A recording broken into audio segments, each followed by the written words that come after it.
If you're new, hi, my name is Mandy Kate, and today I am obviously on my kitchen floor. I just thought it was very fitting for the video, so I will be sharing with you guys a little story time. This is Gucci. Hi.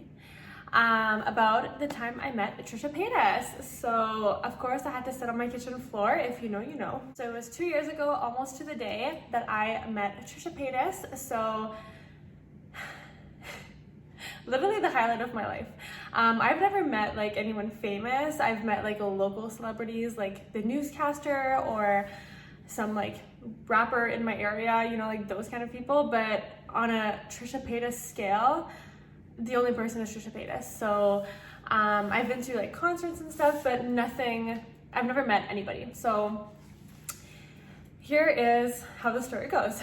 So 2 years ago is actually when I first started my YouTube channel. I didn't know what I was gonna post. I just knew that I wanted to start YouTube. So Trisha, I had been watching since, oh my God, I was like 12 or something. I don't know, literally since she started YouTube. So for the people who know Trisha Paytas, obviously I'm assuming if you're watching this video, you have an idea of who she is.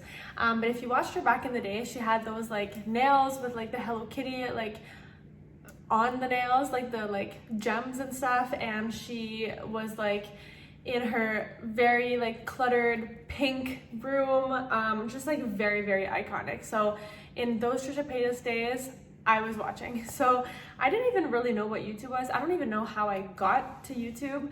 But the next thing I remember is that I was religiously watching Trisha Paytas. So I don't even know who showed me her. I think she just kind of popped up. I don't think there was a lot of options of things to watch on YouTube. So other than her, I remember watching that guy Fred with like the really, really high-pitched voice, and Shane Dawson when I met him through Trisha, not like in person, but obviously on YouTube. And that was pretty much it. So I was quickly obsessed with Trisha, not like I hate the word obsessed because it's such a like a negative connotation. So she brought me his white paw. So I was just like, I really, really liked the types of things she was saying, and I could relate to a lot of them. And I remember her talking about how she didn't really have any friends, and she was kind of like a loner, and she would sit in her room and just kind of do her own thing. And I would see her on all these shows, like she was on Dr. Phil, she was on America's Got Talent, she was on Ellen, she was on My Strange Addiction. She was just on so many things, and I kept seeing her pop up, and I was like this girl's everywhere. Like, how do I become this? So since then, I've always wanted to start a YouTube.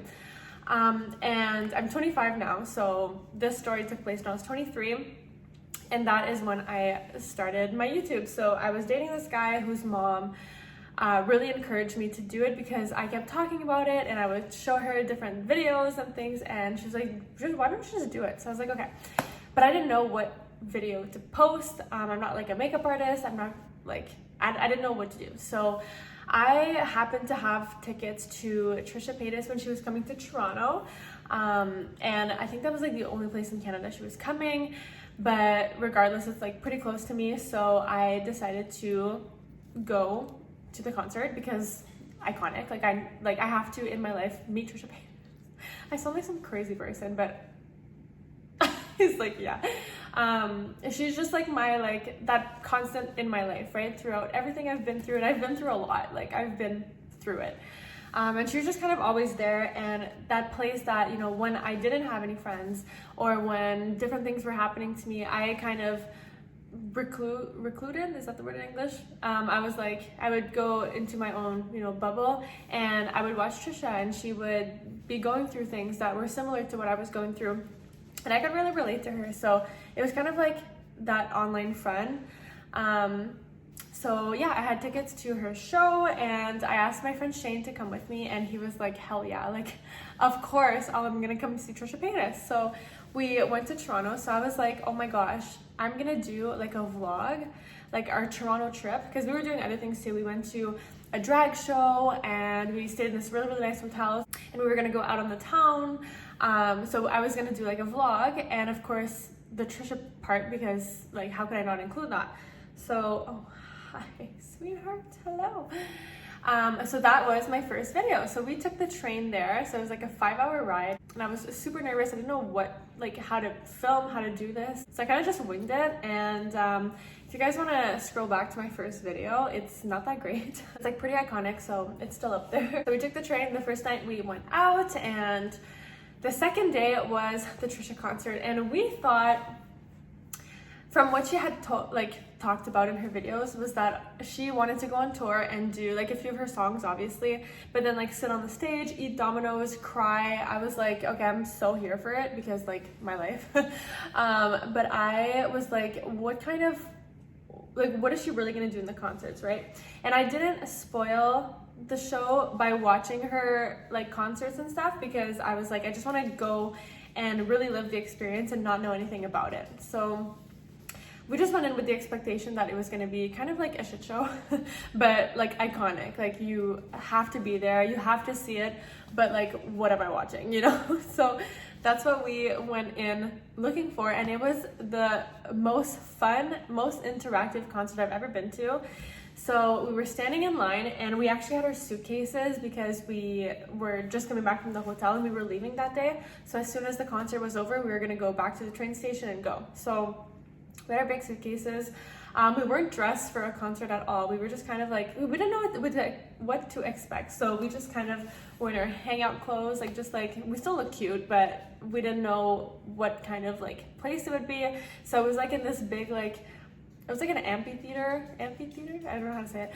And it kind of had like a little bar on the side, like a little like coat check place, but it was like one big room and then a stage. So it wasn't like a concert hall, or like there was no like seats or anything. It was just kind of like one big room. So we were with all these people. So we were literally just like, all the fans were just like in one place. So it was like one big group of us. So that was really cool, because I didn't feel as separated. Like if we were like third level or second level or like floor seats, we were just kind of like all in one space. So it was really cool.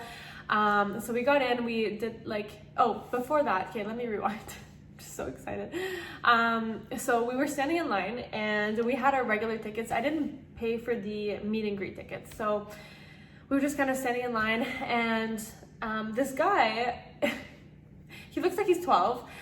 He's probably like 18 or so. And I guess he works for like Trisha, or for like the company, but we didn't know that at the time. Well, we assumed, but I'll get to it. So this kid is like walking around saying, anyone want backstage, or anyone want meet and greet tickets? Anyone want meet and greet tickets? And I look at Shane and I'm like, girl, like, we gotta get in this, like, meet and greet. Like, this guy's just like, I guess, selling his tickets or something. And so he comes around, and no one is budging, no one is buying them.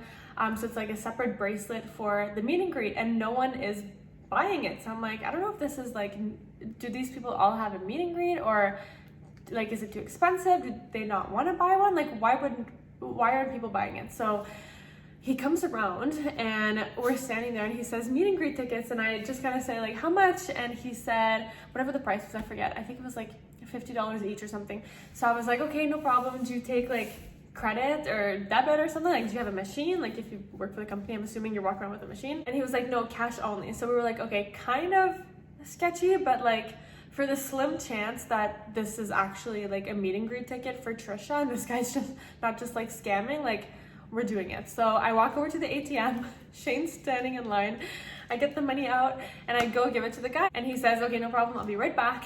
And he came back, I want to say it was like 5 minutes, but it was like the longest 5 minutes of my life. I was like, did we get scammed? What just happened? Who is this guy? Like, what is going on? And he actually comes back and gives us 2 of the meet and greet bracelets, and Shane and I are like, we're about to meet Trisha. Like, this is happening. Oh my god, like, we have the meet and greet. So anyway, we go in, the concert's amazing. I have a little clip of it in my first video. It's just like really, really cool. So after the concert, we get in line for the meet and greet. So it was like meet and greet there, and then like everybody else, like, you know, bye. And then the backstage, like VIP or whatever. So we were in the meet and greet line, and it was really, really long. Like, so many people bought the tickets. So I was like, okay, I guess that's why no one was buying it when the guy was walking around, because they already had one. So I was like, that just made it so much more I don't know if humble is the word in English, but it's just more like, I had more respect for Trisha almost, that she's literally standing there meeting all these people, all these fans, just really taking time with her, like her supporters. I really like people that take time with their fans, because it's because of them that they're where they are, right? So I just had like a lot more respect for her, and I was like, that's really, really cool. So we stood there for, I want to say like an hour, and when we finally got to her, we were like shaking. We're like, oh my god, there's no way this is like Trisha, and she was so cute. And so that guy that sold us the tickets, he was taking pictures. So like there was a backdrop and she was standing there, and then when you go up, he takes your phone and takes a picture. And he actually took a lot of pictures. I think I have like 7 or 8 pictures. So he was just like snapping, which is really nice, because the pictures I didn't look too good in it, but that's just like on me. I just didn't look good that day. But like it's really nice to give an opportunity to like, you know, at least have a few pictures to choose from. So I really like that. And we were just so nervous. We were just like, so when I walked up, she always says, and I've realized this in her vlogs too, if you guys hear it crunching, it's Gucci eating. She always asks the person's name, which I think is really cool because it's very personal. So she's like, what's your name? And I said, Amanda Kate. I was just like so like freaked out, and she's like, oh, that's a beautiful name. And I was like, thank you. And you're just kind of like in awe. Like this is someone I've watched for so many years. I feel like we have a personal connection, but I have to remember that she doesn't know who I am, right? And this has happened to me throughout the years. Not that I'm like Trisha famous, obviously, but just in my like local, you know, in my city. Throughout the years, people recognize me from social media, and you know, I do post a lot, especially with YouTube. I'm starting to post like my life and things that I'm doing and places I go, and people have recognized me. And depending on how the person puts it, or like how they approach you and what they say, there is definitely a possibility that it's creepy. Like there's a creep factor. And it's kind of like, you know, oh, how's, you know, if they ask like something personal, like how's, I don't know, like so-and-so, and they ask about like a friend, or like by name, or if they're, oh, do you still live in this area, or different things like that. It is creepy to a certain extent. So I get that part of it. So it's really cool to have her, or like the celebrity or whoever, ask something not like personal like your name, but something like it's like a personal connection. It's like, oh, what's your name, you know, because you know me but I don't know you, so it's very personal. So she makes it about the fans, so I really like that. So anyways, long story short, she's like, oh, you're so beautiful, you're gorgeous or something, and where do you work? And she's like, you must work like at a bar, or like I think she said like a stripper, or you work like somewhere like that. And I was like, oh no, I work in an office, like I have a 9 to 5, like like no, but thank you. And I was just so nervous, and I was like, I've been watching you since you started on YouTube, and you've just been a constant in my life. Everything that you've been through, I can relate to. And when I was going through those things, you were always like there, you know, like it was always that constant. And of course I have other people, I have real life people, you know, I have family, I have friends, I have people I confide in, you know, I've been through counseling, so I have people in my life, and I always have the majority of my life. But it's really cool to have like an outsider and someone that, you know, has all these things and has accomplished all these things, that's famous, but also has these like personal problems and personal issues that I can relate to. And it makes me feel like I'm not alone. I'm not alone in my little bubble. You know, these things are happening to people, you know, regardless of how much money they have, or regardless of their job or their, you know, social status or situation, or who they're dating. So it's just really, really nice to have someone. I don't think enough celebrities or people on YouTube or people in like this limelight talk about mental health and addiction and things like that. So it was really, really nice to tell her that, you know, everything that she's been through I can relate to. So I think you guys get the point. But yeah, so we took some pictures, and it was just a really, really cool, like the coolest day of my life. No, but just like it was just really cool to like finally meet like a celebrity, and she's so down to earth. And there's no real reason why I'm talking about this. Like now it came up on my Facebook memories a few days ago, so I was like, oh my gosh, I should totally do a story time about it, because I did try to film this story after it happened and in my first video, and I was so bad at talking to the camera. I think I took like 5 different takes. I was looking at Shane and he was like, just keep doing takes until if you feel like it's right, and it just didn't feel like it was right, so I cut that out. I think the video was like 4 minutes long or something. I was just so nervous. I was still shaking, so I don't even remember how I cut the video, but I think it just like kind of cut off. So here's like the official story time. I love Trisha, I always have. Of course, she's wild, but relatable. So, yeah, she's one of the people that I've, always followed on social media and stuff. And it's really cool to kind of meet that person after a while. So there it is. That's my story time. A lot of people throughout the years have seen like my Instagram picture of her and I. And oh, that's another thing too. While we were waiting in line to meet her, her mom and her dancers were like walking around talking to people, so I also have a picture with her mom. So yeah, it was just really, really cool, a really good experience. So yeah, here it is. A lot of people have asked me for like the details and how is she in real life and stuff, so there you go. So if you've enjoyed this video, don't forget to leave a like, comment below whatever you want to comment. Don't forget to subscribe, hit that bell notification if you want to see more of me, and if you want to keep up with me, don't forget to follow my social medias. They're all linked down below. My Instagram is @Brunetteprincesse. And if you want to save money or make money on your purchases, don't forget to check out my description. I have so many discount codes, like you're gonna save something, at least $1. So check it out if you're interested. And as always, I love you, and I will see you in my next video. Bye guys.